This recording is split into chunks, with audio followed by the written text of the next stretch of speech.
Hello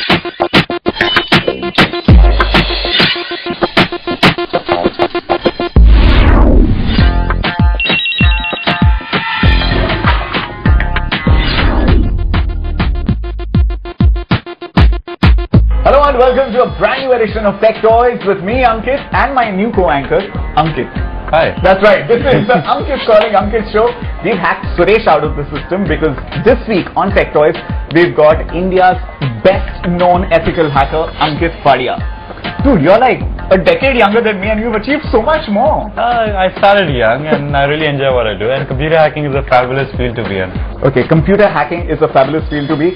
All you mothers and fathers watching this, do not encourage your kids to do this. What Ankit indulges in is something called ethical hacking. Quickly, in 140 characters, Ankit, what is ethical hacking? Ethical hacking is when you take the knowledge that only a criminal normally has and use the knowledge to help improve the security of a company or an individual.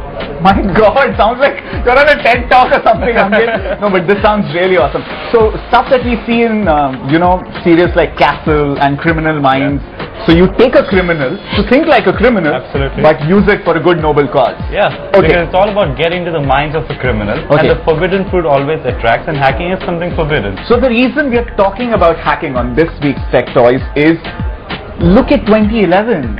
Since the year has begun, one after the other, there have been hacking incidences, massive scandals. Firstly, the PlayStation network going down, millions of identities exposed and, compromised. After that, Indian government site, CBI site hacked. After that, of course, the latest and the biggest and the juiciest of them all, the news of the world. News of the world, phone hacking scandal freaking. Let's first talk about phone hacking, Ankit. People don't really think phone is something that can easily get hacked. Generally hacking is reserved for computers, or is just a myth.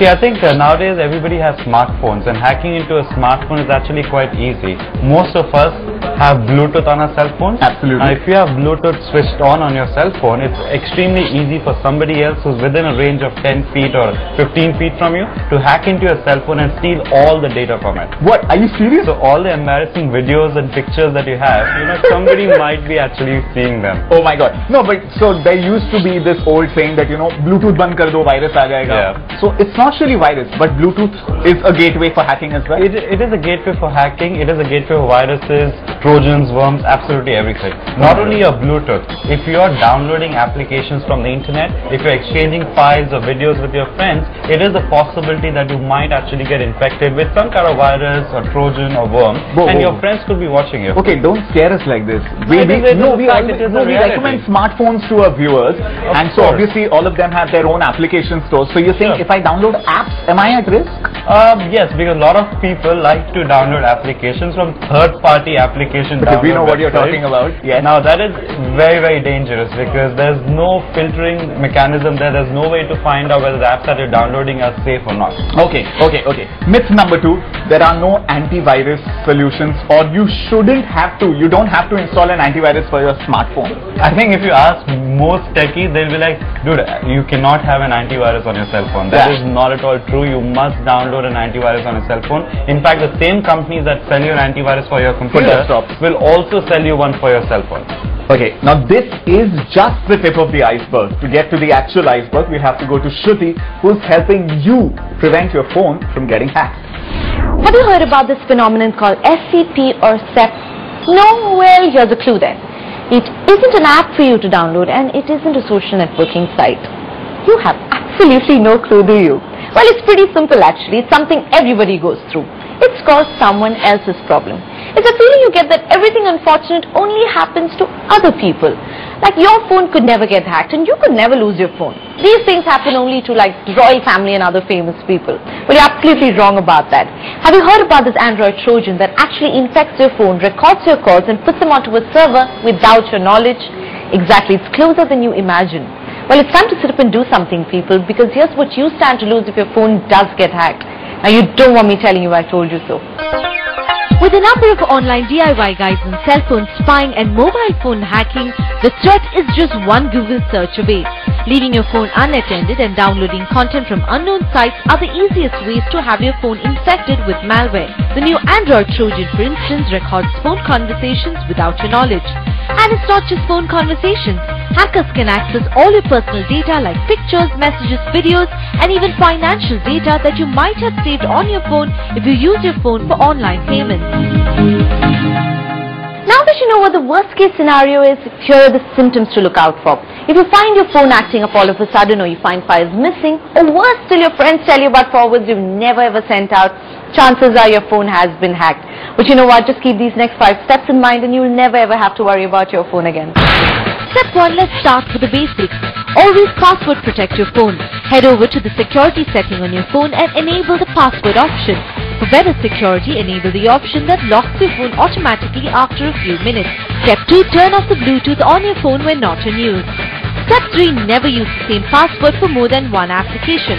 So keep separate passwords for authenticating app downloads, your device, and even your password keeper. Step 4, turn on password protection for voicemail and change the default PIN often. And finally, for step 5. Now this one is the most difficult. Try and switch off your phone every day for a little while. Nothing like bonding with your family and friends without having to constantly check BBM and Twitter and Facebook updates all the time. Now that you know how to prevent an attack, take security to the next level. What you need are antivirus and anti-theft solutions for your phone.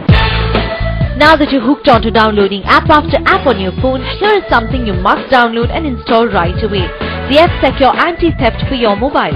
Should your phone get stolen, you can remotely lock, wipe and locate your phone by sending an SMS followed by your phone's code. And to keep the viruses at bay, we recommend either McAfee or F-Secure as a must-have on every smartphone.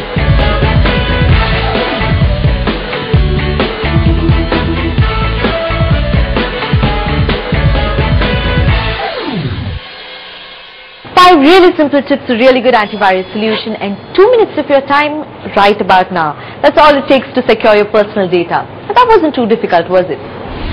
Well, this is the Ankit Calling Ankit episode where Ankit Sadia is doing a very good job at scaring the daylights out of this, Ankit.